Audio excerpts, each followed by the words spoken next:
are supposed to protect the people, not rule them. The time of guardians as shepherds of humanity is over.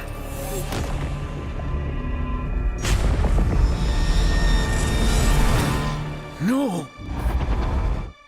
I've been waiting so long for this. Dredge and hope. They've shown me a vision I can't shake. New Cabal, the Barrent Imperium, sprung up out of nowhere across the system. That doesn't just happen.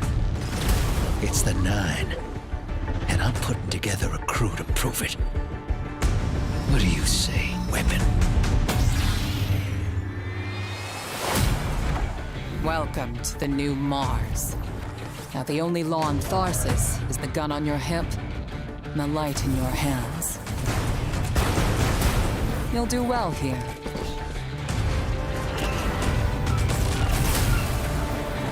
I don't relish doing business with these leeches. But we need to find out what the Dredgen are after. You crave justice. Why die for a criminal? Why do you hate your own kind so much? It's time to take the fight to the Imperium.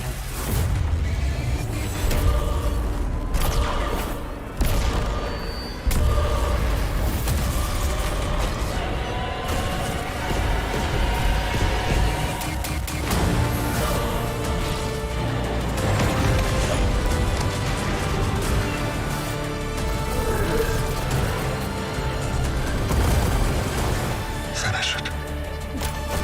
And the Imperium is yours to lead. You will fall. The next time we meet. Only one play left.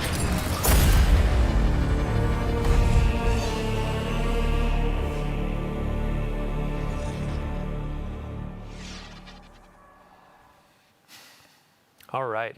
Hey, everybody. Welcome to Bungie, or our Cantina today. We have converted our stream room in celebration of our upcoming release, Destiny 2 Renegades, collaborative effort with Lucasfilm Games. We are so excited. My name is Dylan. I'm going to be your host today, and we have a lot to go through. Have a few housekeeping notes before we dive in. Ultimately, if you are on Twitch, if you watch for 15 minutes, we have a fantastic emblem for you to earn, Seekers Not Saints. Make sure your Bungie.net account is linked, and you will earn this reward. Additionally, our community team, hey community team, love you. They're going to be going through chat throughout this stream and after we raid Leopard Stealth, one of our good friends. We have 25 Year of Prophecy digital editions to be handing out. So make sure your DMs are open. Keep an eye out for a DM from Bungie. And yeah, you might get yourself a code for a platinum platform that we offer. So what are we talking about here today? We just had our launch trailer. Destiny 2 Renegades is launching in 7 days. Countdown right now. 7 days from now, you're going to be in there playing. We got blasters. We got the Praxic Blade. We have a new ViDoc that actually we are sharing today. And this is going to be called Making of a Renegade. So after we watch our ViDoc, we have a panel of developers on the couch. We're going to be talking about the Lawless Frontier, our new activity that is coming with this experience, full of loot, full of fun experiences, and all that kind of stuff. So without further ado, let's watch a new ViDoc, ViDoc 2, Making of a Renegade. Take it away. This is Destiny with the Star Wars lens, like this really cool combination that hasn't been done before. I can't wait to take the Praxic Blade to Mars. Don't be a ridiculous fan. Just stay cool. Wait, we gotta swat it up and play through. Oh, yeah.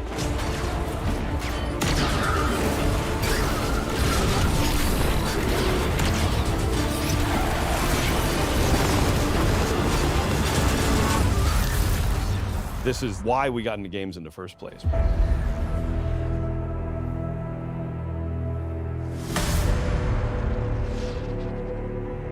Early on, we developed this North Star, authentically Destiny, unmistakably Star Wars.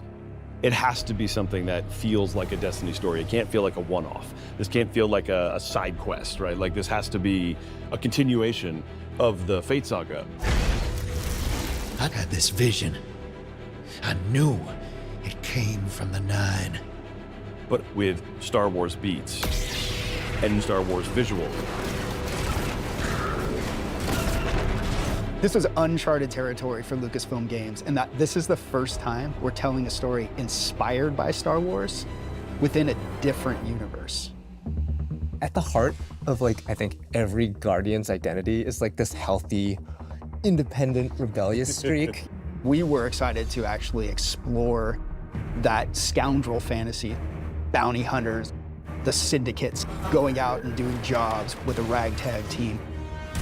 We took inspiration from Star Wars to ensure the scale, visual language, soundtrack, and cinematic storytelling in Renegades delivered on everything fans will have come to expect from the franchise. The Praxic Blade collaboration stands out to me. Because lightsabers are so iconic, it was absolutely critical to get that balance right. The team at Lucasfilm Games was just so solutions focused. It wasn't, no, it has to be this way. It was a lot of back and forth and asking questions about how would this work? Well, let's talk about it. All right, oh, so we need a different energy source. Okay, what would that look like? It was all about, like, what is best for the player. When we announced this collaboration with the studio, James may or may not have been wearing a fighter pilot helmet. Yeah. Destiny and Star Wars shared that same beating heart. I was like, oh, this is gonna be special.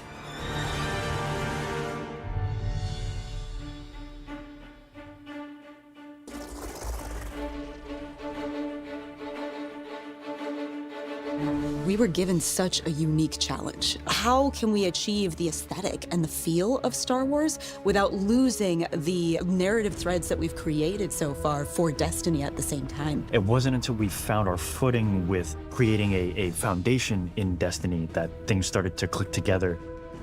I remember the first time that we went down to San Francisco. We had this really big meeting where it was the Destiny narrative folks on one side and the Star Wars narrative folks on the other side. We broke the ice by just asking, what's the bad version of this? We had a really good laugh over what that looked like. And through that, we kind of uncovered that this should be the aesthetic, the vibe of Star Wars with the truth to Destiny's narrative that we knew needed to be there too.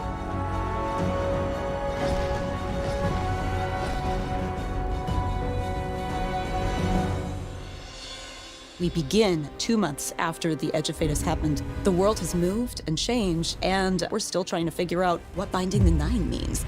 The Vanguard have redacted the prophecy of extinction. They don't want the public to panic over this prophecy. The crux of our story is the Drifter asking us to help him break Vanguard law for good reason to confront a new rising faction of Cabal called the Barren Imperium. It's what drives Eris to help the Drifter out, as well as the player Guardian.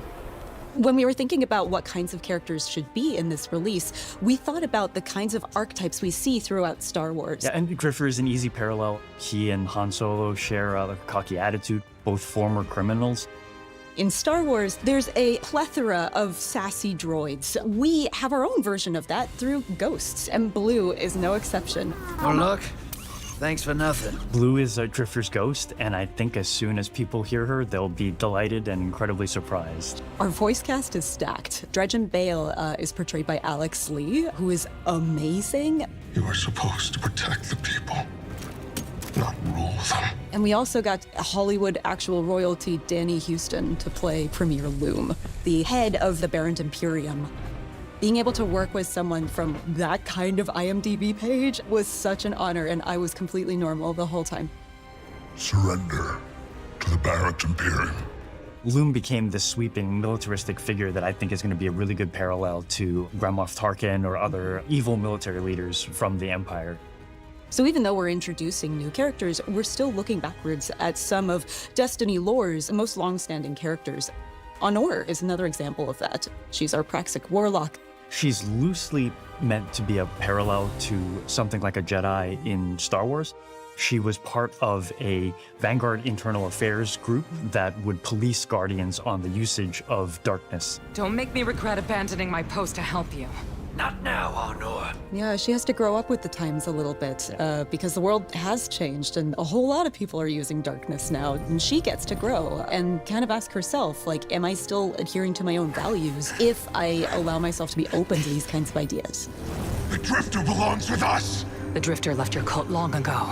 And then there's Bale. Dredgen Bale. Dredgen is a dark guardian that represents absolute darkness. Dredgen Bale doesn't like the fact that we're ruled by a city of immortals who can't step down and that weren't elected. He's got kind of a point, but his methods for addressing that point suck. He makes many bad choices. One of my favorite parts about a lot of villains in Star Wars is that they have just like the capability of making a right choice and then consistently do not make good choices. Bale is trying to fill a hole in his life in all the wrong ways. And he just can't, and he never will. But man, we're gonna hope that he does someday. The time of guardians as shepherds of humanity is over.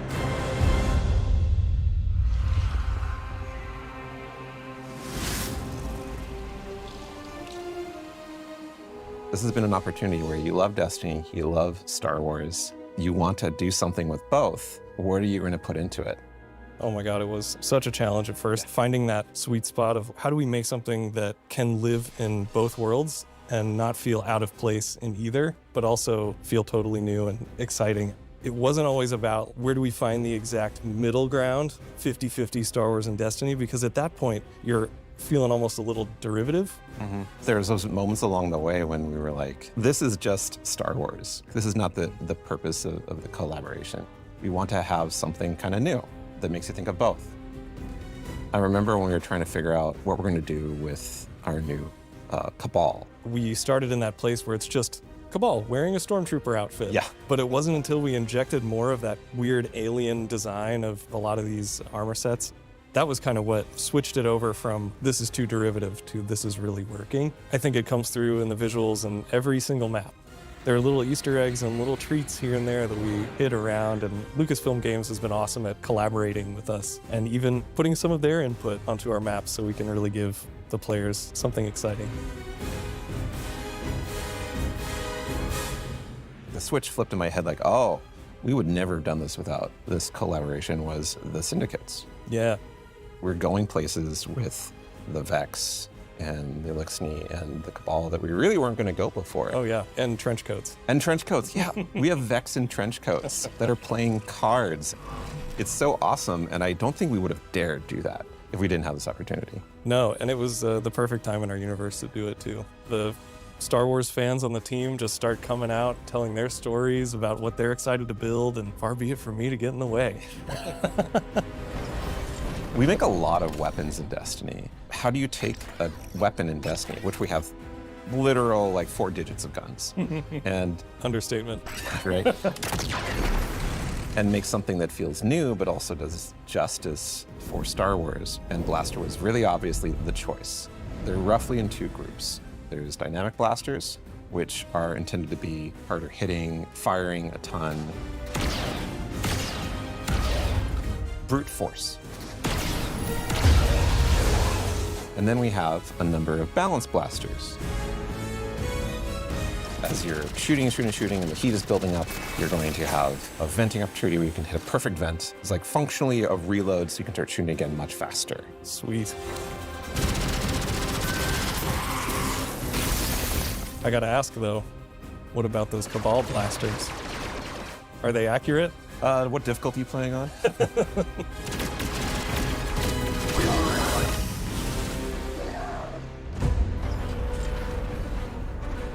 We have swords in Destiny, but we don't have a Praxic sword. We don't have a lightsaber approximate. It's an exotic primary weapon that's kinetic, where you can reflect a bunch of blasts, kill enemies with it, and throw it out and get a ton of damage.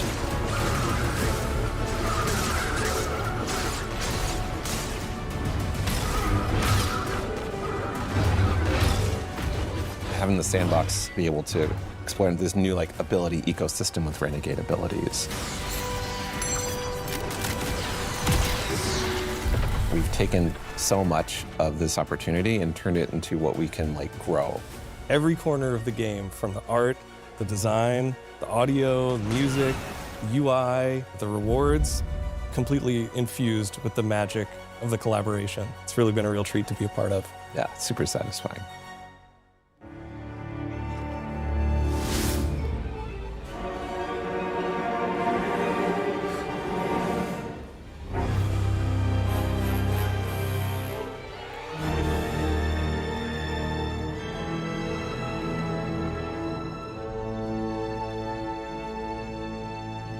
Good morning, everybody. Didn't mean to wake you up with that beat, sorry. The overarching theme for this was to create a score for this release that felt like it was cohesive as a whole. We're all talking to each other and collaborating with each other. We were able to explore different ways of orchestrating, different ways of writing with the orchestra that expand on the Destiny palette and make it fresh and new. When I look at the Star Wars scores, there were certain elements that naturally fit string flourishes or wood flourishes that would play into a certain moment. When it's like, oh, I know I want something to feel more Williams, so I'll push it, not this Williams, the John Williams. I'll push it more in that world. Another thing too is the amount of percussion. I had some ideas that felt more full-on Star Wars, and once you like flesh out the percussion arrangement, it instantly sounds more Destiny as a result. For me, a lot of it was about framing, where when I use a lot of the Destiny themes, how I set them up and how I'm transitioning in and out of moments are much more Star Wars-y in terms of the harmony and orchestration. I think the most exciting part about this was the opportunity to work with these guys and Mike. You definitely made it a point to kind of bring us together and listen to each other's music. But Brendan, you wrote something with the most beautiful oboe solo in it, and it drives me nuts that I didn't think of it first. No one wanted to follow Brendan is what it came down to. Brendan's cues just sound amazing from the start.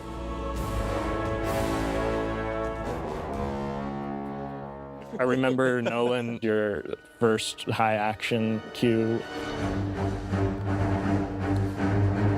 Everyone was like, whoa, because it's really fast, really intense. Josh kept on like spinning around and looking at you. Humans have to play this. Jeez. Destiny has like so many themes, and that's like a great vehicle for doing the Star Wars spin. Our first meeting was discussing that main theme, and I remember hearing it for the first time.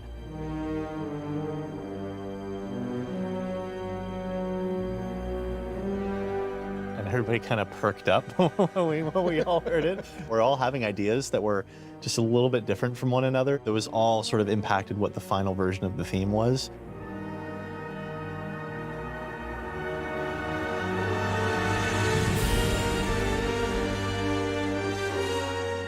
Dredge and Bale.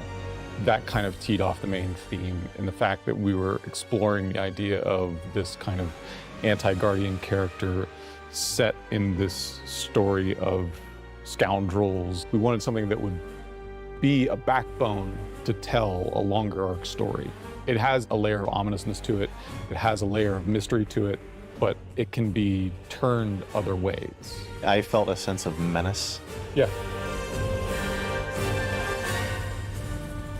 I'm just excited to get to experience it with players. Just really hope that, personally, I've written something that they can really connect with and love, and if I can cause a couple of goosebumps in there, I'll take that as a bonus too. I hope players get taken on a journey that inspires them and makes them feel like this world is really unique and really special. My favorite feeling as a creator is getting to watch someone's look of like absolute surprise. I want players to feel hope, that exciting, boundless potential that Destiny has, and world of possibility that Star Wars unlocked.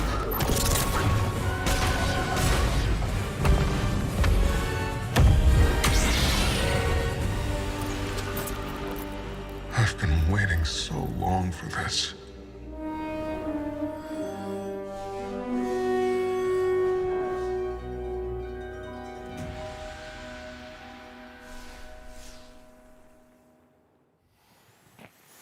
All right, welcome back to the Cantina.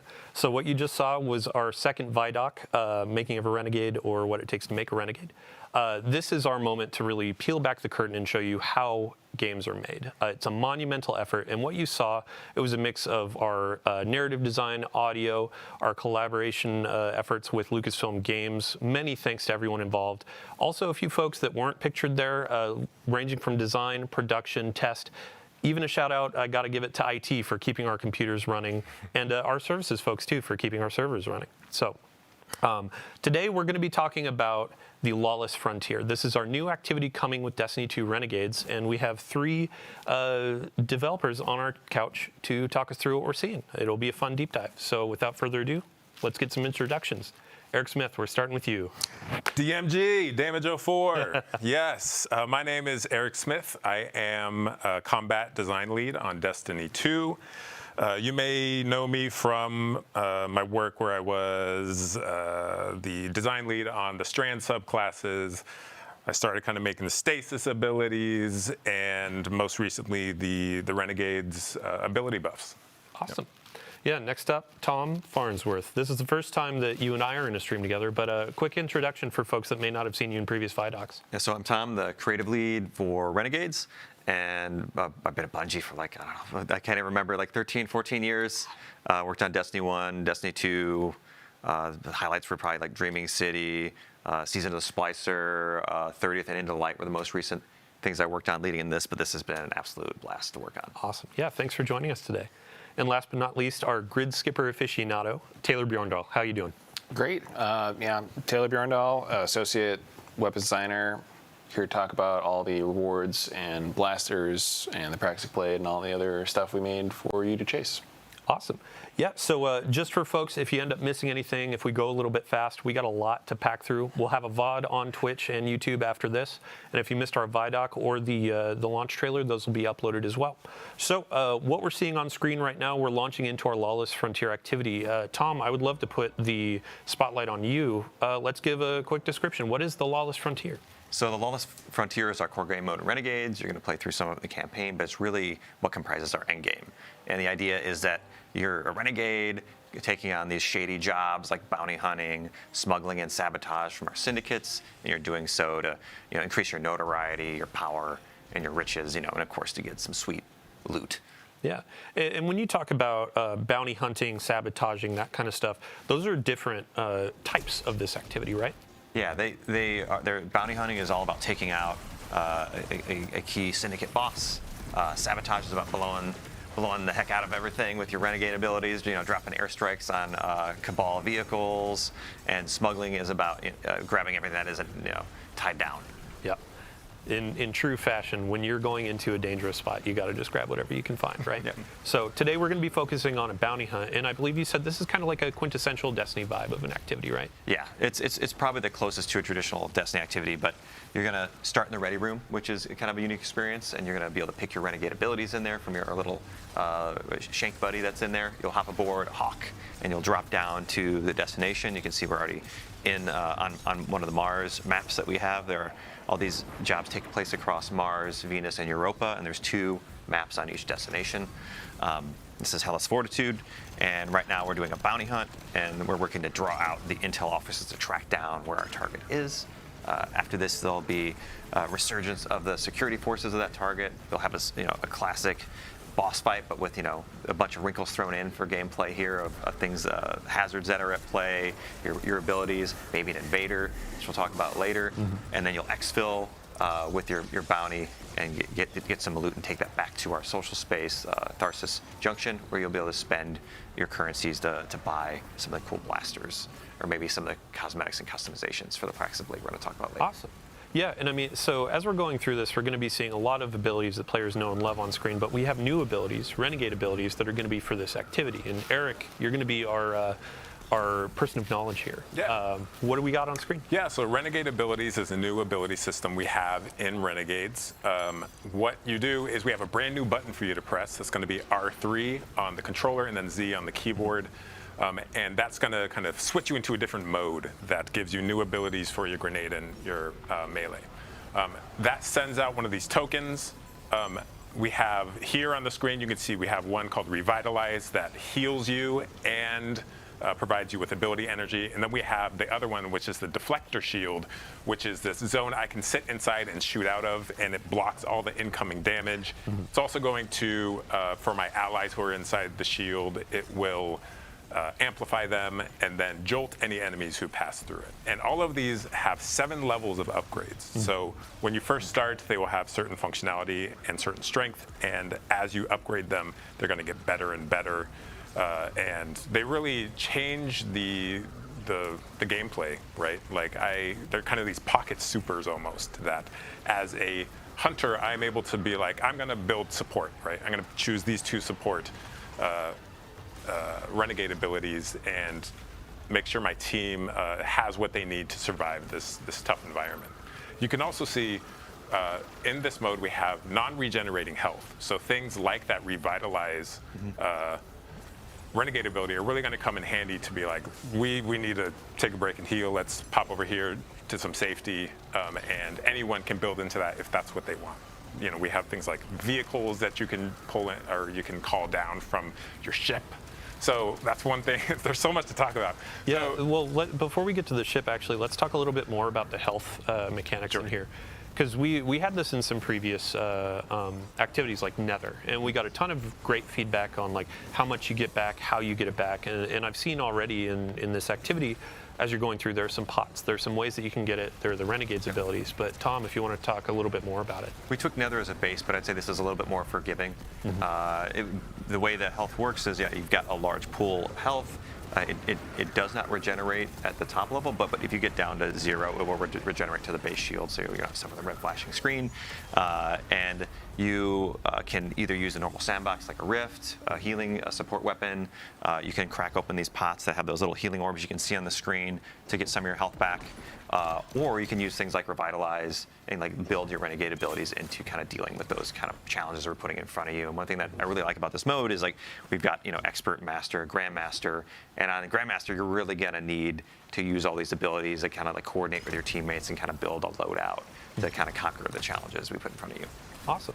Yeah, so going back to, you had mentioned the ship when we're using our Renegade abilities. And I think earlier, outside of the Vex Dome, there was kind of like an airstrike that happened too, right? Yeah, we have a strafing run that you can upgrade, and your ship, so the one that you have customized and put your shader on, will fly through the arena and drop bombs in sequence, right? And as I upgrade this, it gets more and more devastating until it like is, beyond any of the supers we have in the game. It's incredible. There's another one that is the Cabal drop pod, and what that does is, if you're familiar with a Cabal drop pod, it is this giant metal ball that slams into the ground, and in this case, it is almost like a supply drop because it's full of ammo, and it's also going to squish anything under it, and it does incredible damage. Not only that, but it will damage you and your teammates, so you got to be really careful. It will delete them. Yeah, just delete them. You got to be careful where you drop this. Offensive supply drop. Yeah, but you can be the Cabal now. You can turn it around on them. Yeah. So Bjorndal, we've had you kind of sitting quiet over there. I'd love to talk about the blasters that our players have been using. So in the ViDoc, we were talking about the balanced blaster and the dynamic blaster. Can you break down each, just a quick review of each, and then we can talk through some of the reload mechanics? Yep, sure. So yeah, we have 2 sets of blasters, or 2 different kinds of blasters. The dynamics are like more aggressive, harder hitting, faster rate of fire. They can like generally punch above their weight class, but they're like a little bit harder to manage heat on. The balanced blasters is more like a rain of bullets. Like I'm just gonna unload on a big pack of stuff and like really have like a deep mag. Cool. And what you can see on screen right here, these are going to be all the blasters that you can get from running our Lawless Frontier activity, and then we'll actually have a slate of blasters that you can earn through the dungeon, which we'll talk a little bit about later. But yeah, when it came to really balancing blasters and bringing them into Destiny as a new kind of weapon type, I would love to hear what were the challenges, what was some of the fun in developing those things with the team? Absolutely, yeah. So like one of the things that was in the ViDoc was kind of finding the balance of like how much Star Wars versus how much Destiny we wanted on these things, and it was a collaborative effort with basically everybody on the team. These were Mercule's project for most of this release. but it was like a big effort on design, test, animation, audio to really sell the experience of using these and to make them look and feel the part for like what people would expect from both the Destiny gun and the Star Wars blaster. Awesome. Yeah, I mean, since we're on the topic of loot and gear, our Guardian right now is using the new Praxic Blade and also getting smashed by a Cabal drop pod. But I'd love to hear about the customization that y'all developed for this, and this can be Tom and Bjorn talk to it. Yeah. Sure. Yeah. So you're going to get the Praxic Blade by collaborating with Honor throughout the campaign. She's going to like deem you worthy of earning it. You'll go on a cool little quest that I don't want to spoil to earn one for yourself. And then post-campaign, you're going to unlock the ability to customize it. You're going to be able to change out your dark matter crystals and change the color of the blade to match your personality. And you're going to be able to change a bunch of different mods and gameplay elements, right? Yeah. So there's a whole bunch of different things you can kind of swap to fit your playstyle on this, where we have forms, cores, mods, and 4 different catalysts on it. And the forms kind of change like how you can get ammo back and give you some damage bonuses based off of different gameplay styles. And the cores let you apply subclass verbs to a different part of what the weapon does, depending on something that matches your subclass. So like you can add sever to like the saber throw, or something else like weaken or jolting. Yeah, it creates these really cool combos where I am strike, I'm throwing to debuff enemies, and then getting it back and striking again. Yeah, and during a couple of our trial runs with this, you were talking about there are some animations and different combos in your melee structure, right? Yeah. So there's like a 3 or 4 hit combo you can do where you will end it with like a big spinny move that's like very thematic, almost kind of like how the Arc Staff has like the little hidden combo there. Mm-hmm. Awesome.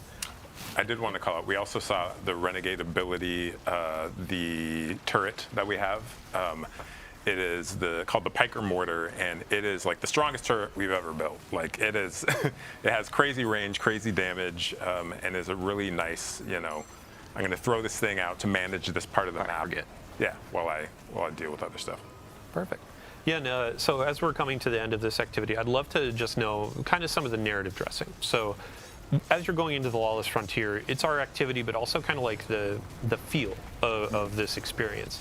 And there's a turf war going on. I know, Robbie, in a previous stream, we were talking about the turf war a bit, but Tom, if you could expand on that and how that sets up this activity. Sure. So in the end game, the syndicates are in this kind of ongoing turf war across Mars, Venus, and Europa, and you can kind of take advantage of that by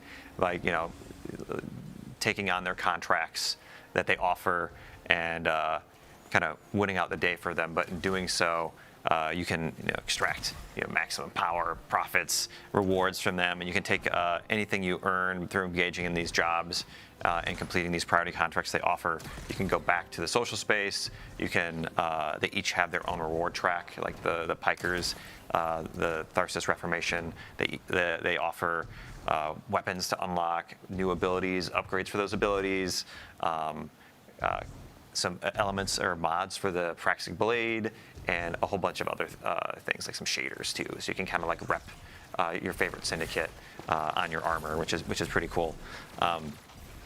It's definitely with the Lawless Frontier, it's one of the most cohesive and deepest modes we've ever built. Like everything from this mode ties into the holo map, into the different mini game modes within it, into the social space. So like it's going to be exciting to see players kind of peel back all the layers and maybe get into some the darker corners like Invasion. Yeah, and I mean, so we've progressed. We've defeated the boss that we were hunting down for our bounty hunt.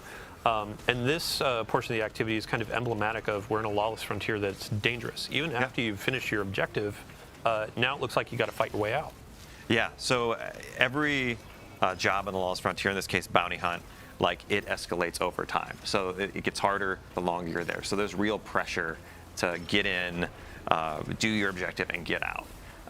Just so like right now we're in the exfil. This is the final moments of the activity.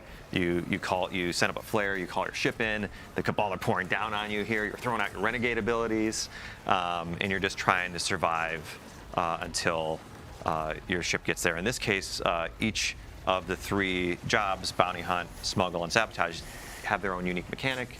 So for Bounty Hunt, you have to take out these 3 mini bosses, which we call retaliators here.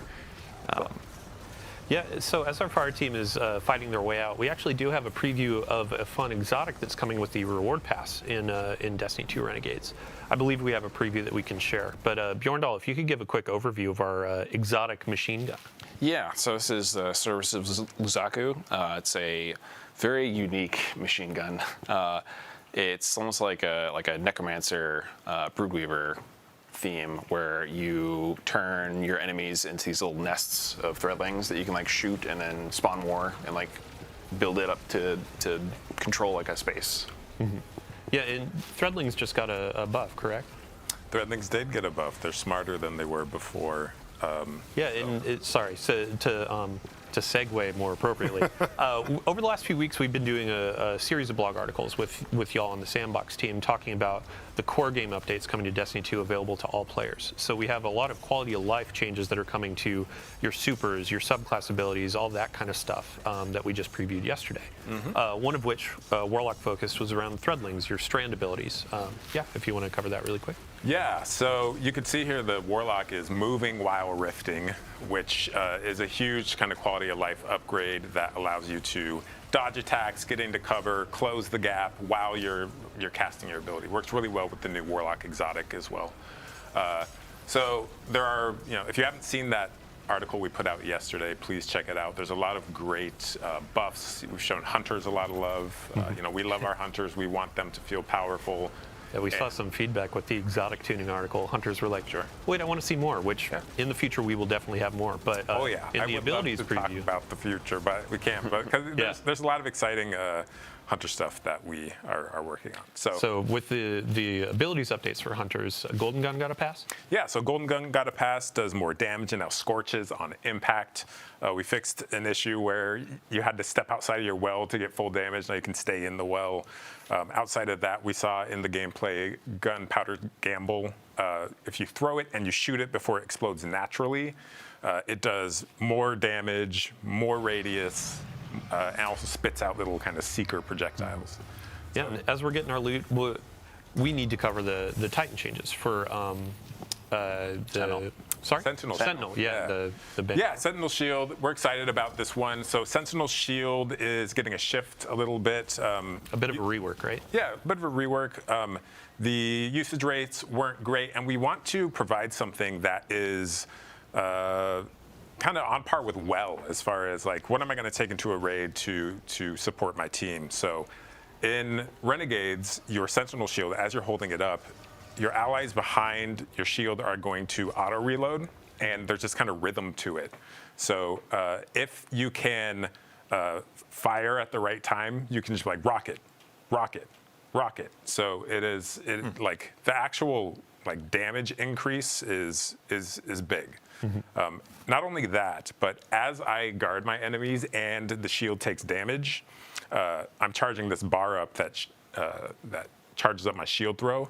And at full charge, that shield throw is going to do Thunder Crash level damage, which, depending on how players use it, maybe you even get 2 of those out of a single super. Like it's strong. And that's what we want, right? We want to provide that power fantasy to players. I think this era of Destiny is like fun first.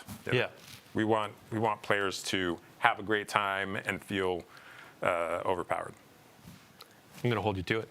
Yeah, I honestly can't wait. But so we finished our activity, our first run of the Lawless Frontier. Now we're going to go into another. And Tom, you had mentioned invasions earlier in the stream, and this is going to be our opportunity to show a little bit of that,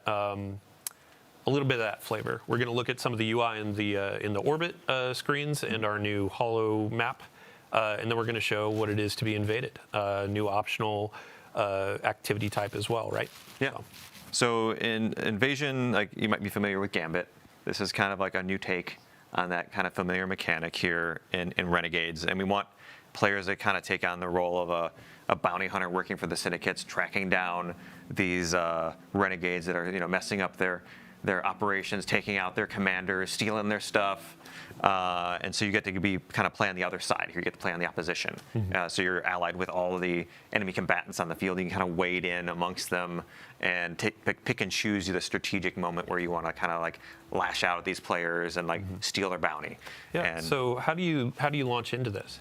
so here's the holo map, just for everybody. This is kind of a standard interface for the Lawless Frontier.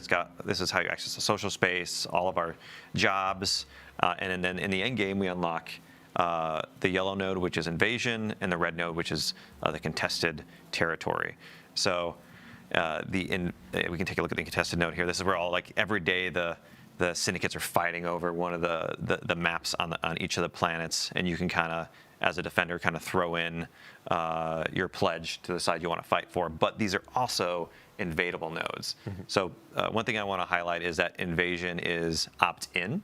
It's not a requirement. So if players don't want to deal with PvP, they can do like an expert difficulty for this, or they can just go to any of these other nodes on the map here that aren't invadable. But for the priority, the contested node on the highest difficulties, like that's where the highest rewards are. That's where the invasion is. Now, on the other side, if you're an invader, you don't need to worry about the nodes. You can just go to the invasion node. You need to have some death marks, which are a currency you earn by playing by just playing Lawless Frontier. You'll just accumulate them. And one interesting wrinkle here is you can actually wager those for additional rewards. So if we go to the little pane here on the side, there's these things. There's the death marks. You can interact with them two or three times to double and triple your rewards, which obviously you're taking on some risk here. If you go do an invasion and it doesn't go your way, you could lose those tokens, but I think a lot of players are going to want to do this because they can just get triple rewards on each invasion, which is really exciting.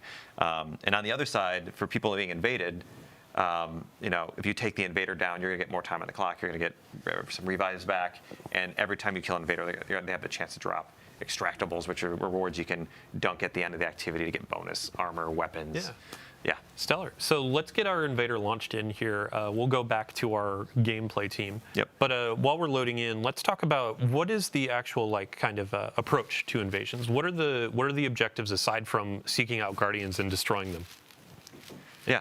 So as an invader, you're gonna start in the ready room, which we're gonna show in a minute here. You're gonna pick your loadout, like what's the right renegade abilities to bring in, and we've seen in playtest there's like a lot of different fun combos here. Like, are you gonna bring in the deflector shield, and then like the other team's gonna drop one, and then you're fighting on the Venn diagram of the deflector shields, or are you gonna just be a little more brute force and drop a behemoth and like kind of like but try to be sneaky about it, and that's pretty hard to be sneaky in a giant walker.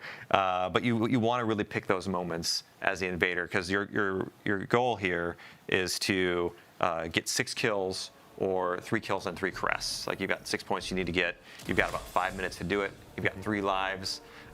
You've got just enough time to really kind of like get in there, see where they are, kind of like rotate around, and then do a surgical strike, and then try to get them all in one go. And if you're lucky, you can do that, but you've got a few chances. And on the other side, they're going to know you're there. They're going to see that there's an invader on the field, but they're also trying to juggle the objectives that are on their side. And they don't know when in the activity it's going to happen, right? So it could happen early on, it could happen later. Yep. But it only happens once per. Only activity. once. Yeah. Gotcha. Cool. And then one of the fun dynamics here, too, is playing the waiting game. You can instill a little bit of anxiety in that team you're invading. So you don't have to hop in immediately and go guns blazing. You can wait until they're at a pivotal moment where they're like, where's this guy? Yeah, What's wait going to until happen? they fight the boss. It's been 3 minutes. Where are they? Wait until someone breaks off to go find a chest. Yeah. Oh, man. So in terms of balancing as well, are there any like extra abilities or things that invaders are going to have at their disposal, or is it just a match of the renegade abilities? It's mostly renegade abilities, though. Invaders will have some amount of super, no heavy, and when they come in, we do highlight the PvE, the defender players, just so like they have a little bit of an idea where to go, and they can use that knowledge to kind of plan their initial attack. Cool. Yeah, and it's been a bit of a balancing act as you've been going through this in the different cycles. In Gambit, like we juice that invader because it's a 1v4. In this, because you have the chaos of the Lawless Frontier and all that kind of stuff. Like you want you want it to be tilted a little bit because it's 1v3, but also you want to make sure if players are opting into this, they still have a fighting chance. Yeah. So. And there's also the element of the non-regenerating health, which is it's a larger health pool, right? We've tuned it so it's more or less the same TTKs or time to kills as you have in Crucible, but players don't regenerate health, so you kind of have to take that into account when you are. When you're there's some attrition invading. that can happen, like for the invader, where they can kind of wear people down if they're not paying attention. We have our invader in their ready room. Let's talk about their Shank buddy here. Yeah, here's our little Shank buddy. You want to speak to any of these abilities there? Yeah, so we have 9 Renegade abilities here. Huge shout out to Cat Sayers and the rest of the tech design team for all their work on these. I mean, it looks like right now we got Nate picking the Imperium Behemoth and the Drop Pod, but yeah, there's a variety of ones to choose from. We got multiple. We have 3 different vehicles, and each of those vehicles have different upgrades with different functionality. Yeah, and the Behemoth has like 3 or 4 versions of it too. Yeah, there's like missiles and the audio and everything is just so good. Okay, so our invader has started.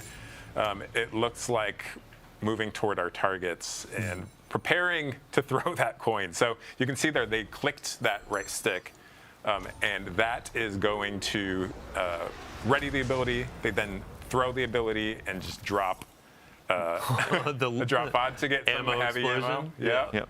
So need some heavy ammo to go into battle. And Tom, before we were hopping in here before the stream, we were talking about like the size of the maps and how as an invader, like the first few runs, you might feel maybe a little lost because there's a lot of space to cover. But as you get more acquainted with Europa or Venus or Mars, you can find better paths to get directly to the combat, right? Yeah, these are some of our bigger maps we built. They're more comparable to like our larger public spaces that we built in Destiny. And again, there's 6 of them, and like there's any number of arenas these PvE players can be in that you're going to be. Oh my gosh! So our invader just wiped one out with the Thunder Crash and tried to hide and throw out the beacon for the Walker. The Walker, yeah, or the Imperium Behemoth as we call it. But then got needle stormed right before they could jump into it. That was incredible. So that's one of those strategic moments of like, how do I put the chess pieces down? How do I approach this and all that? That was interesting because they invalidated that beacon right before they could use it. So the timing was impeccable. Oh man. Oh boy, what was I just talking about? Size of the maps.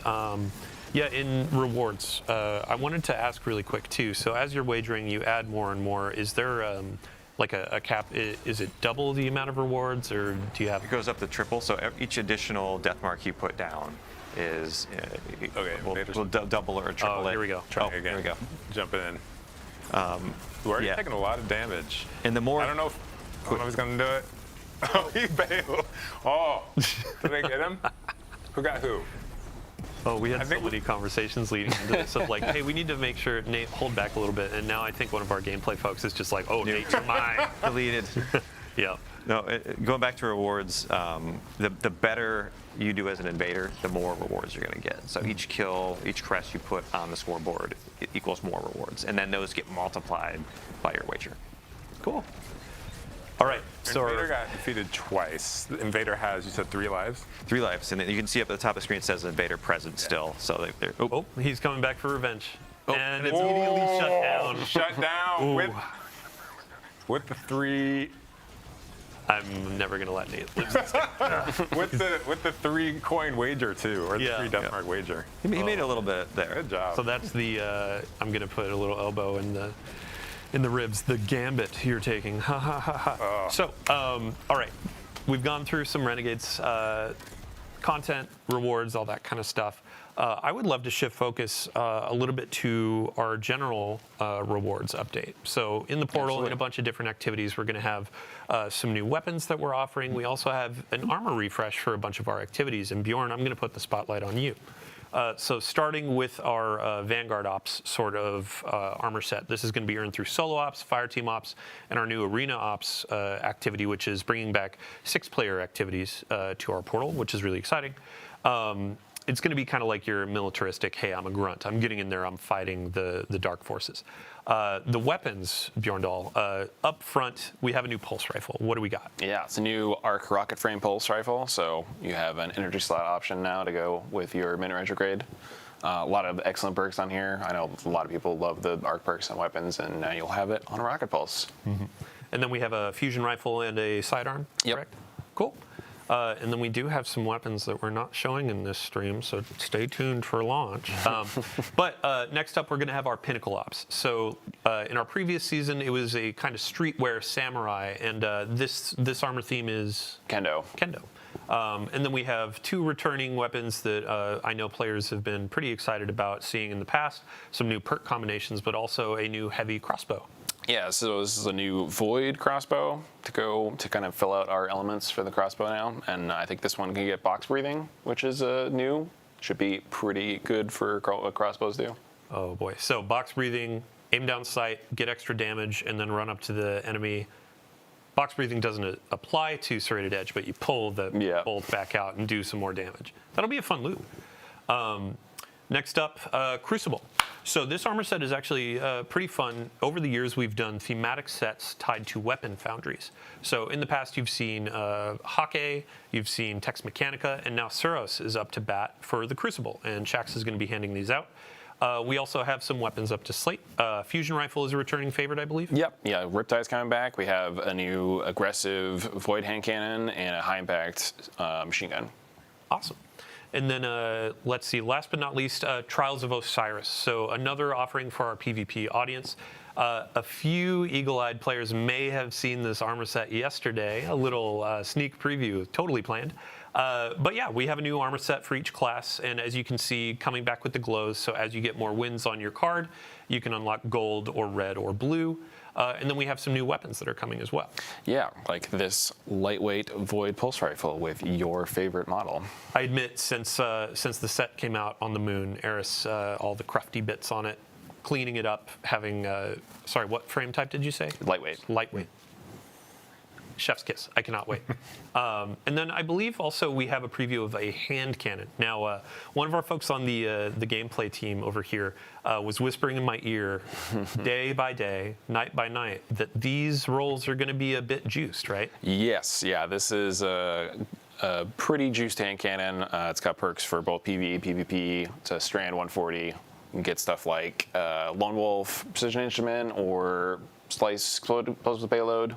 So you have a lot of options to pick for both PvE and PvP. Awesome. Yeah, and across all of our activity types, we're trying to sprinkle out some things that players will get excited about, not just, oh, I'm going to go into PvE to get the PvE gun. Like, there are some PvP roles out there that you can get from your Fireteam Ops. There's some PvE roles that you can get from Trials. And that doesn't even cover what we have coming in the dungeon, too. Before we do a little dungeon teaser, I do have a quick announcement as well as we're rolling through the list.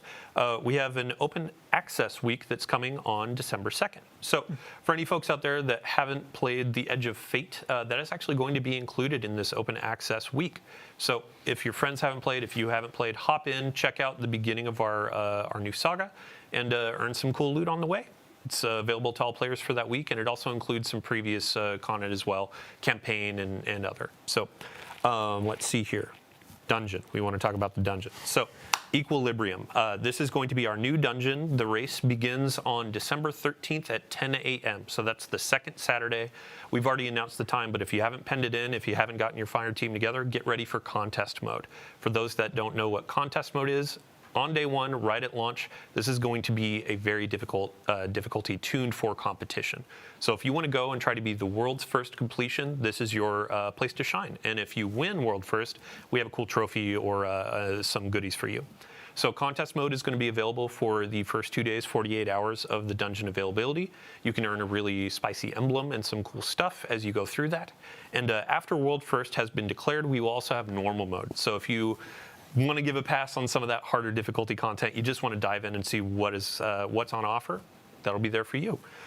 So before we move on, we actually have a fun trailer to show. We can go ahead and roll it. 6. Everything you've shown me, I've made real. I've marshaled a new Imperium to snuff out the light.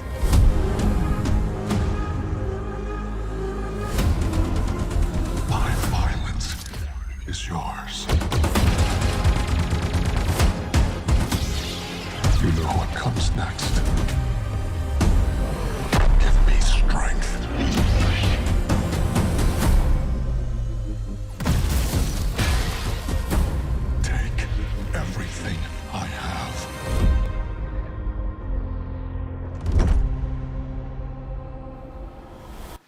Welcome back. So watching that trailer, I just realized we actually missed something with invasions. We were talking about the Praxic blade and customization. There are different saber colors, correct? Yeah, there's a wide variety of classic colors that I think players are going to have fun chasing down throughout the end game and maybe even invasion. Awesome. Yeah. I mean, we showed it on the screen. Red, invasions. Yeah. So, okay, moving right along, ending out our show, we're going to be covering what is going on through the end of the year. So during the launch window, we'll have some really cool things coming around. Vanguard orders are coming in week 2.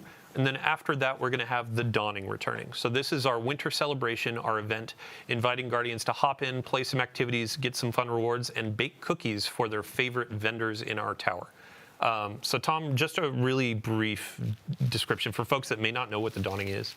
Yeah, so the Dawning, you slay our enemies, you collect them as ingredients, and then you bake them into delicious treats you feed to your friends in the tower, like Zavala, and he's just got thousands of Galardoodles raining down upon him, and he gives you a gift in return, which could be, a spicy weapon roll, or you might maybe get some bright dust from some other pursuits and get this totally cool Winter Wolf armor. Yeah, I mean, I feel like Drifter is outside like, ooh, you're putting enemies into the cookies? But yeah. It's totally a Drifter thing. Right. The Winter Wolf set, this is going to be available for Bright Dust just by playing the game, or if you want to snag it from Eververse for silver, go right on ahead. But also on top of this cosmetic, we have new weapons that are going to be a part of the Dawning. Yeah. So we have a burst linear fusion rifle, a breach ring launcher, and a precision sidearm. And then also with this excellent new holofoil treatment. It's like covered in ice, and then as you fire, it'll slowly melt away the ice. That's cool. Oh, perfect. All right. Oh, and sorry, I have one correction being whispered in my ear. Dungeon race starts at 9 a.m. Daylight savings time strikes again. Gets us every time. Every time. Oof. All right. So with that Dawning preview over, we are at the end of our show. Thank you so much to everybody for joining us today. As I said earlier, it has been a monumental effort. A ton of folks throughout the team have been crafting this experience, collaborating with Lucasfilm Games, and really just making something for you, our players. And we really, really hope you enjoy it. So thank you for coming. We're going to kick it back to our launch trailer here in case you missed it at the top. And again, if you missed the ViDoc launch trailer, check out our YouTube. And after this, stick around. We're going to be handing it off to one of our community members, Leopard Stealth, a friend to us for many ages, a guardian of all time. But also, I don't believe he existed before 2004, I've been told. So 04 or bust. Thanks again, everybody. We'll see you next time.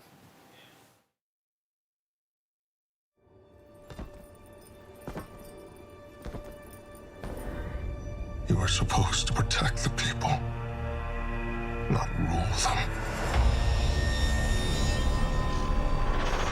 The time of guardians as shepherds of humanity is over.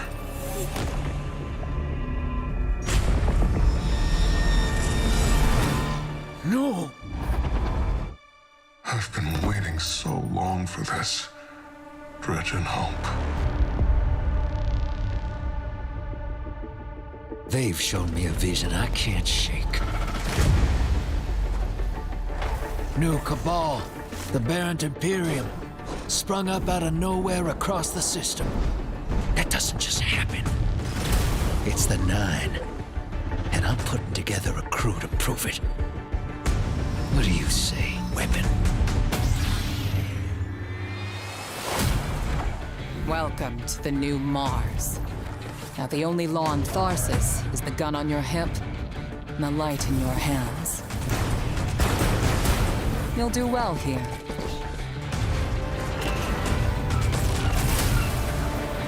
I don't relish doing business with these leeches. But we need to find out what the Dredgen are after. You crave justice. Why die for a criminal? Why do you hate your own kind so much? It's time to take the fight to the Imperium.